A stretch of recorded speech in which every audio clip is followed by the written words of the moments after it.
Bonjour à tous, aujourd'hui nous sommes sur le port de Brest et je vais vous emmener découvrir le fonctionnement d'une criée.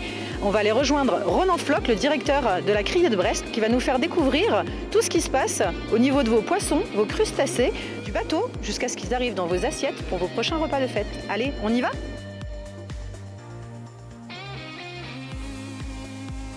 C'est un outil qui a été mis en place en 1992 ici sur le port de Brest par la Chambre de commerce, le comité des pêches et puis les acheteurs. On centralise toute la production des bateaux du quartier. Donc ça permet d'avoir un point d'apport important et d'achat important et derrière aussi d'avoir des garanties bancaires. Parce que tous les acheteurs sont agréés au niveau de la BAB pour acheter en criée. Donc les acheteurs qui ne sont pas agréés n'ont pas le droit de venir. Donc les cautions sont validées et tout ça. Et comme ça, le pêcheur a une garantie d'être payé de sa production. L'année dernière, on a travaillé 130 bateaux. Et avec 80 acheteurs, on a fait 2100 tonnes pour un peu plus de 10 millions d'euros de chiffre d'affaires.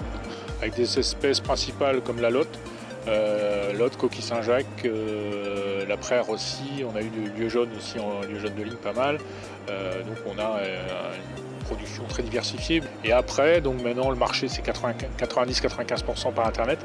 Donc on a loti en fin de compte les lots qui sont vendus par acheteur et on palettise tout ça pour remettre ça à chaque transporteur qui livre après dans la nuit à tous les acheteurs de Bretagne et puis de côte atlantique. Là on est en train de vendre du poisson, donc on voit les lots, en haut tout on voit les lots qui arrivent, des noms de bateaux, une mer d'Iroise, du Galmidis, c'est les bateaux du coin, avec le produit qui arrive derrière, après c'est du pâle, c'est une dorade.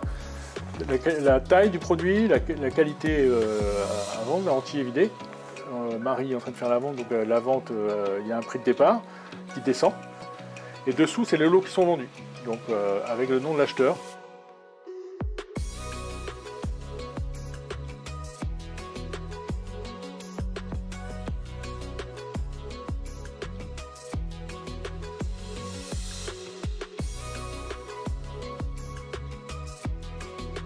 Chaque année, nous, on fait une grosse vente de langoustes. Donc, on vend cette langouste, c'est la langouste rouge royale. Donc, c'est le top du top, c'est les meilleurs du monde. Disons, vu le prix, je ne sais pas si ailleurs ça se vend aussi cher, mais bon, on arrive des fois, à certaines années, on arrive à 120 ou 130 euros à la vente sous criée. Donc, c'est quand même important. Ça part après un peu partout dans le monde, mais c'est un produit qui revient en quantité très très importante au fond. On a plein de petites langoustes, les pêcheurs le constatent tous les jours. Donc voilà, il y a eu un effort de fait il y a quelques années en augmentant la taille marchande. Bon, ça se ressent ici maintenant et puis derrière ils ont mis en place avec le comité des pêches une traçabilité avec des bagages et tout ça. Donc en criée, c'est ce qui se passe, toute la langouste est baguée avec une taille minimale à 11 cm.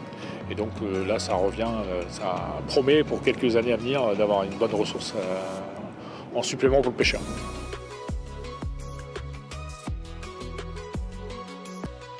L'actualité Brexit, nous à Brest, on n'est pas trop impacté directement parce que on est en pêche côtière, les bateaux ne travaillent pas en zone anglaise. Nos voisins à côté, nos collègues à Roscoff sont plus impactés. Mais bon, indirectement, peut-être derrière que les bateaux vont se reporter sur les zones de pêche ici. Bon, ça va être à gérer sur, pas en une année je pense, mais ça peut poser des problèmes derrière. Il y a des modèles économiques qui sont mis en place avec un tel budget et qui ne fonctionnent plus, donc ça repose beaucoup de questions. Ça, on repart, tout est à refondre derrière si vraiment on part sur un Brexit dur.